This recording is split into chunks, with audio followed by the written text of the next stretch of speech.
Welcome to the Nonprofit Exchange. Stories, tools, and wisdom shared by leaders for leaders to help you raise the bar on your own excellence and release the potential inside of you. Now, here's today's show. This is Hugh Ballou. Welcome to the Nonprofit Exchange. Today, I have a great guest.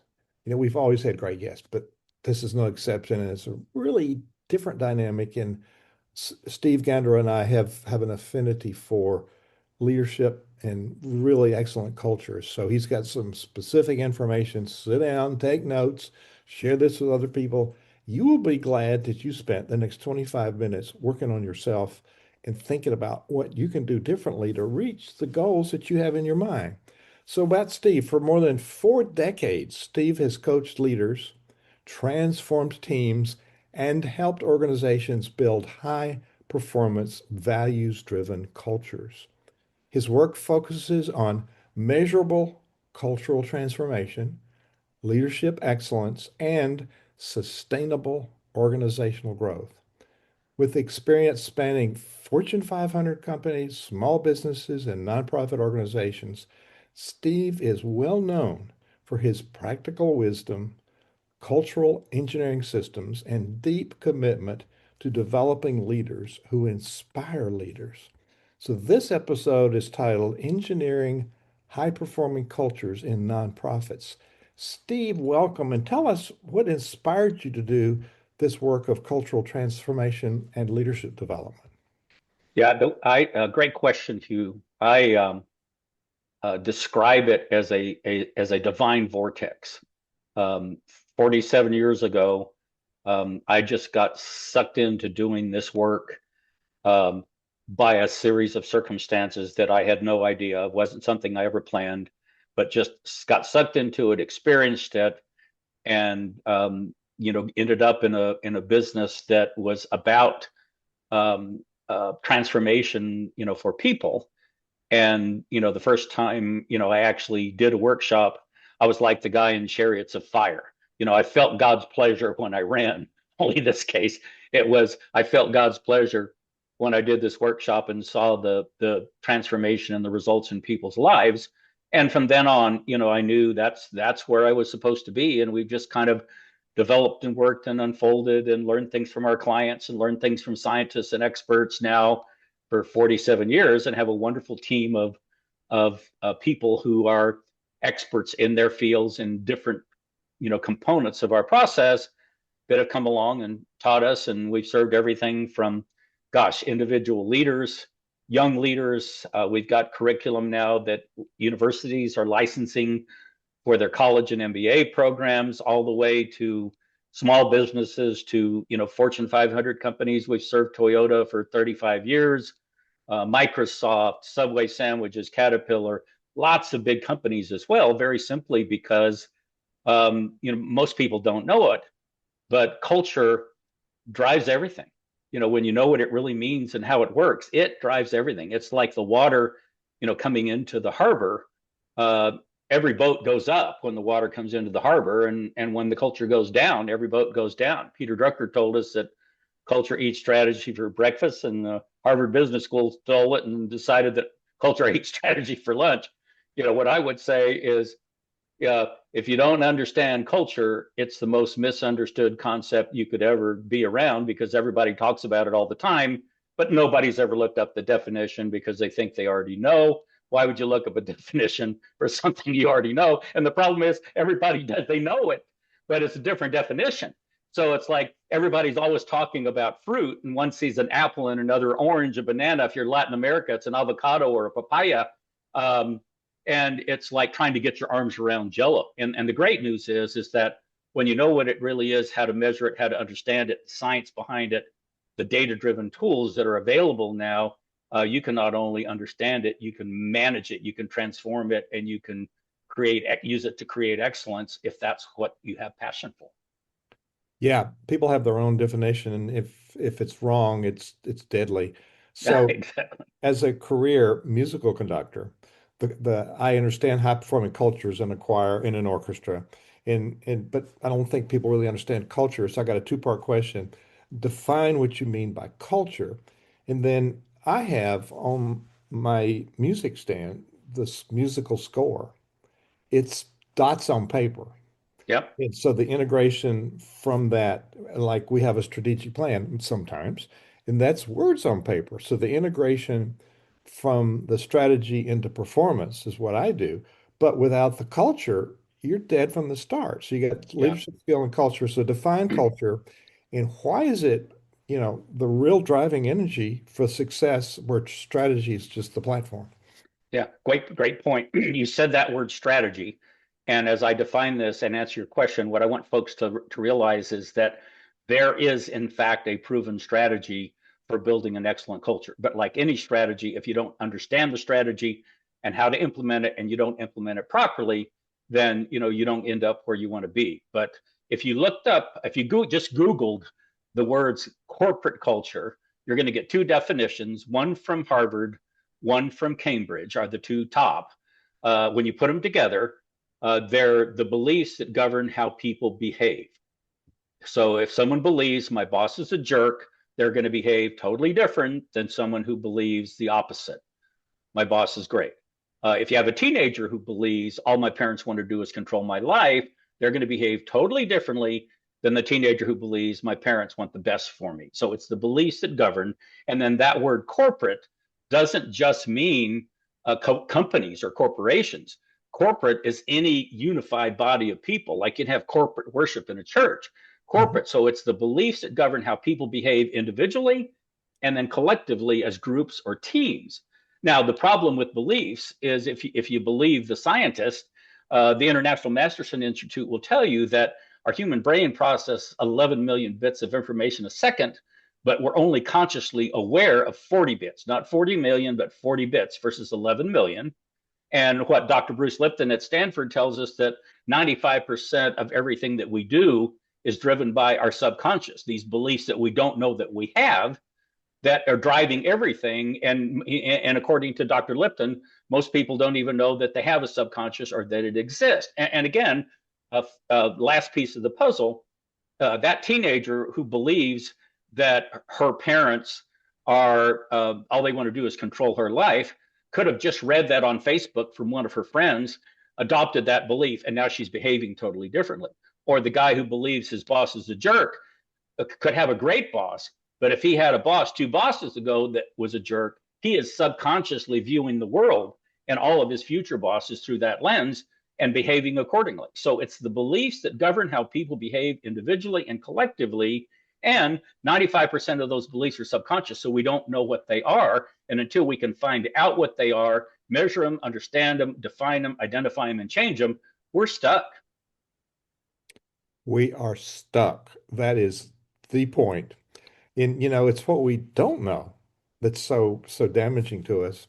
So you talk about culture engineering, and then so talk about what that is, and then how do you define a high performing culture? Well, let me take this the last question first, and then we'll get back to culture engineering. There's two scientists who we partnered with for many years, Dr. Rob Cook and Dr. Clayton Lafferty out of the University of Michigan, who, nearly 50 years ago started studying the subject of corporate culture and developed a suite of instruments that you can measure it. And, it's now become the global standard of measuring corporate culture. So you can see with data what your culture actually looks like. And, we've been around it long enough and have done enough of these with, literally thousands of people and hundreds of organizations, maybe even thousands of organizations probably now, that there's a science as well. It's both a science and an art. It's much like your orchestra work. There's a science behind it and there's an art to doing it, and there is a structured process. So the key is that excellence is not a goal. It's a process and a skill, and it's a strategy, if you will. And when you can identify what the benchmark of an excellent culture is and compare it against with real data tools, like a doctor uses an MRI to see what's below the surface, or an X-ray, find out what's going on below the surface and compare it against what you want and what's ideal for you, and even the global standard of what an excellent culture is, which is a culture that is high performance. It's a culture that, the people work together in a manner that is continuously improving and embraces four different behavioral styles that are all driven by beliefs. So let's just take those four behavioral styles. One is achievement. That's people setting and achieving goals. Another is called self-actualization. It's continuous improvement. It's being all that you can be. It's fulfilling your God-given potential. Another one is humanistic encouraging. It's respecting and honoring people. It's loving your neighbor as yourself. And then the last one, the scientists call affiliative, which basically is unity. It's a team together, everybody pulling together, not non-competitive team, but a team that's the NFL team in the postseason, where it's all of us together competing against the other guys or against our goals or against our market share or against our mission, compared to the NFL team in the preseason, which is everybody stabbing each other in the back to get the coach's attention. So yes, the strategy of how you get there, very proven. Been doing this for 47 years. After you do anything that long, you kind of figure out what sort of works, what kind of works, what never works, and what always works.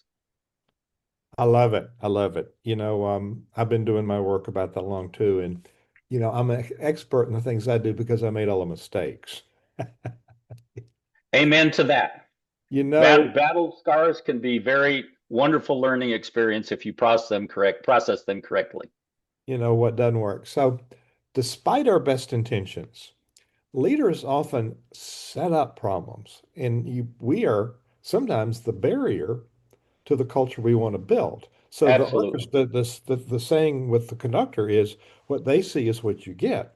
And so we can't yell at people for playing what they see.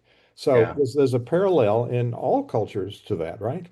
Yeah. So, for example, let me change one word in what you just said, that leaders are sometimes. Our science and our data has proven that leaders are not sometimes the barrier. Leaders most times are the barrier.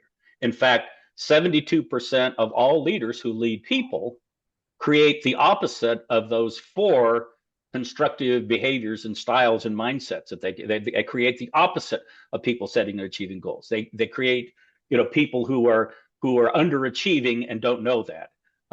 And these 72% of the leaders who lead in a manner that creates defensive behavior, people resisting change rather than embracing it, people being driven by approval, their job, they're like Washington, D.C., where your approval score is more valuable than your job effectiveness score. People that are avoiding conflict rather than solving problems. Most leaders create that and they don't know how they're creating or what to do to create it. And until they learn how, it's literally impossible to change it. Now, if you look at the recent data, I think it was either Google or Amazon, I forget which. You guys can look this up. I think it's called the Einstein study, not too long ago. And what they found was something like, our data says what, 72% of leaders who lead people create defensive behavior, which works against the outcome that they want. I think it was the Einstein study said something like, and look it up because I'm not sure if this is exact, something like 24% of leaders create what they called psychological safety, which is an environment as a direct result of their leadership that people, want to be all that they can be. They set and achieve goals. They're continuously improving. They're unified as a team. They have each other's backs. They care about each other, and they perform at a level of excellence that continuously improves. That's the difference. It's leaders that cause that for the most part. It's not all on leaders, but at least 72% of it is on leaders. Brilliant. Oh, those are hard statistics. I agree with that. I was understating the problem. So, to our listeners and viewers, you heard a lot of great stuff. Don't fret. There will be a transcript at thenonprofitexchange.org. Find this episode about excellence cultures. All of these great tips will be in writing for you. So do not fret. Yeah. Make notes about what you're going to do about this more than, the quotes themselves. So Steve, let's talk about, I see in college degree programs, call it management. I agree with Covey. You manage things, but you lead people. So Yeah, likewise. how do we make the pivot from trying to manage people's behavior to transforming belief systems and performance? Yeah, great question, Hugh. And the fact is that I agree with Dr. Covey as well. But the problem is most leaders never get past management into leadership. My definition of leadership is really simple. Look over your shoulder, and if people are following, then you are one. If they're not following, you're not. Um, One of my good friends and former partners, PhD, ran the largest industrial organizational psychology department at a university in history for a large part of his career. I remember there was one semester that he took all of his, I think it was about 80 master's and doctorate level candidates in industrial organizational psychology, and they studied one proverbial problem. It was the question of, are leaders born or are leaders made? And 80 doctoral and master's level candidates studied this, every bit of information, every book that was ever written, every assessment that was ever done, everything they could find for a whole semester. Guess what they found out? It's both. Leaders are born and leaders are made. There are some folks that just have natural charisma and they have talent. Gallup calls it a strength, which is a combination of your talent and what you've learned. Your God-given talent you're born with and what you've learned. They call it a strength and measure it with a strength finder. Some leaders, just folks naturally follow them. But just because folks naturally follow you doesn't mean that you're as good as you can be. Those leaders can always improve. And it also doesn't mean that you cannot learn the skill, because leadership is a skill. It's not just, a natural God-given talent. It's just like some people are natural athletes and they can go to the golf course and pick up a golf club and hit the ball beautiful. But that doesn't mean you can't get a good golf coach who can give you instructions and teach you how to become a good golfer, because it's a learnable skill as well as is natural. So it's both. And if you're, fortunate enough to be one of those who looks over your shoulder and people naturally follow you, then great, you've got a gift, but don't stop there, because you can get much better. And imagine what you could do if you could help people learn what you know in a way that they can impact others as well inside your organization. And if you can build a culture that it's easier to be that way, the kind of leader that people naturally follow and want to follow, than it is the opposite. Yes, yes, yes. Well spoken. So nonprofit leaders are entrepreneurs. We're social entrepreneurs. We're not corporate, we don't have to follow the corporate pattern because we're doing something very different because the world needs it. It doesn't mean we have the skills to do it. It's so there's a crisis now, and has been for a while, in burnout in leaders. So part of that is, well, big part of it is our own making. We're running a nonprofit business, but it's a lot harder than a business because you got A, all the regulations, and B, you Yep, got volunteers. absolutely. Absolutely. So how do we make the pivot? Sometimes teams say, oh, this is how it should go. How do we make the pivot for teams that resist change, that don't see your vision? And how do we help them get ownership of what the vision is? Yeah, great question, Hugh. Great question. What we found in the work that we've done with nonprofits, with the government word for a nonprofit is a tax exempt organization or a tax exempt corporation.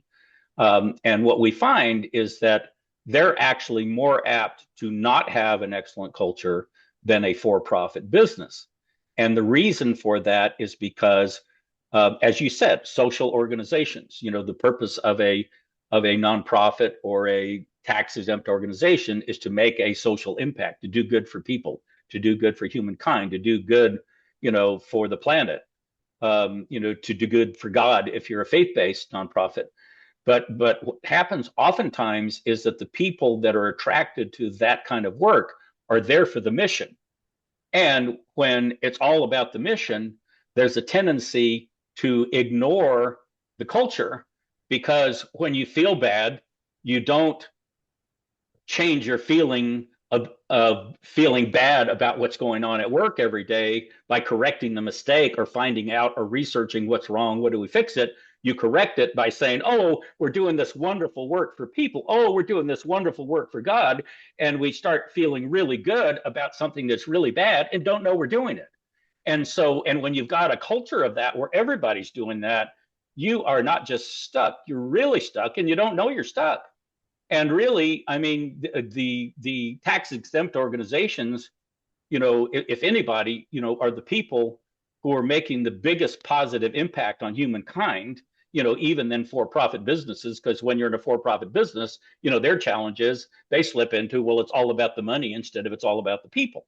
But the key is that you can do both. And again, it is a strategy, it's a proven process, it's a skill, and it's very both science and an art, and it's very, very learnable if you've got the right concomitants in the organization, especially with whoever your senior leader is, to want to do it and be willing to do it because they want to improve themselves, not just buy something that they can make the people do and not practice it themselves.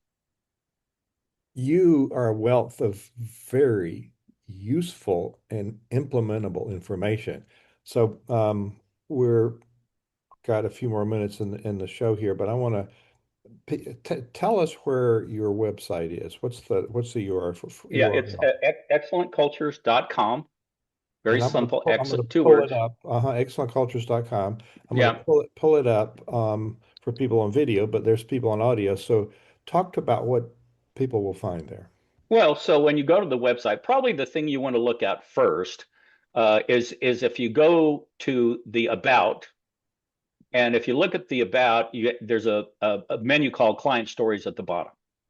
And if you'll go to that Client Stories page, you're going to see a bunch of short videos of real world stories from leaders of organizations, everything from Microsoft to Toyota, like the first two that you see, down to smaller organizations and businesses, for-profit, nonprofit. These are like small, short, 5-minute or less video case studies. One of them, the one you see now, is the world champion triathlete talking about how he applied excellent culture to become the world's champion triathlete. Everything from sports to business to for-profit, nonprofit. I mean, watch those videos, and they're free. Just go look at them, and you're going to learn lots from other people. The one on the right that you see now is a case study of a General Motors plant that went from labor management conflict, people wanted to kill each other, bullets being fired through the window of the VP of HR at midnight, to a unified culture that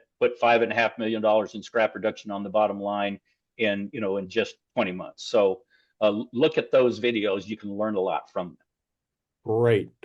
So I'm going to give the website again at the end. So as we're wrapping up here, um, what tips do you have for immediate steps that nonprofit leaders can take now to begin transforming their cultures right now?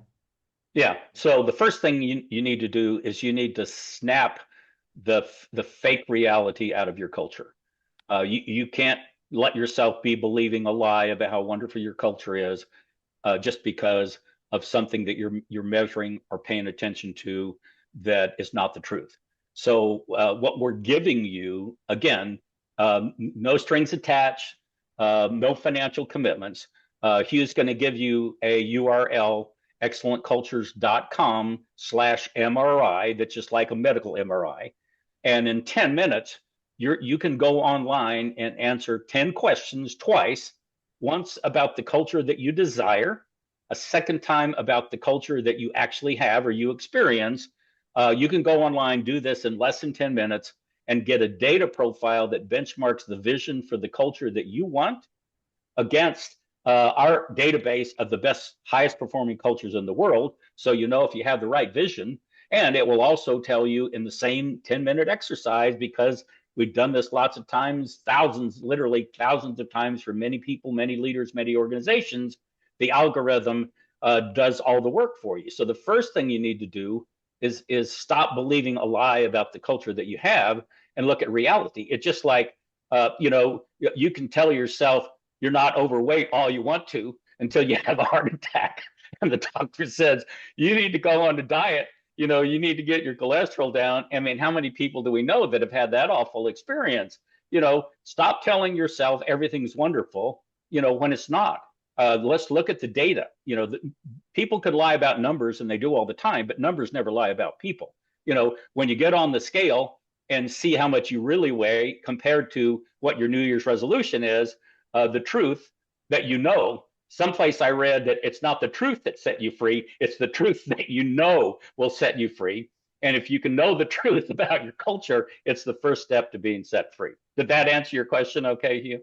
That's good, and that's a really good place to close. You've given us, Steve, thank you for your insights and the wealth of information. And with this excellentcultures.com/MRI, you're giving us data. Edward de Bono writes books on thinking skills, and he says having data is important for making decisions. And so self-awareness is a challenge and it's something ongoing. Also, here in your narrative here is that you've given us tools, you've given us insights. Now it's up to us to step up. So you can find Steve and his work at excellentcultures.com. And Steve, your work reminds leaders that culture is not accidental. It must be intentionally designed, Exactly. nurtured, and lived daily. You're the example. You're the leader. For our Yeah. listeners, take time to reflect on one belief, value, or behavior you can strengthen to elevate your own leadership cultures. Transformation begins with one step, that first step. So don't Yeah. forget the resource. Steve, thank you so much for Oh, being my pleasure. our My guest pleasure. today on the Nonprofit Exchange. Thank you for watching the Nonprofit Exchange. This podcast is a part of the C-Suite Radio Network. For more top business podcasts, visit c-suiteradio.com.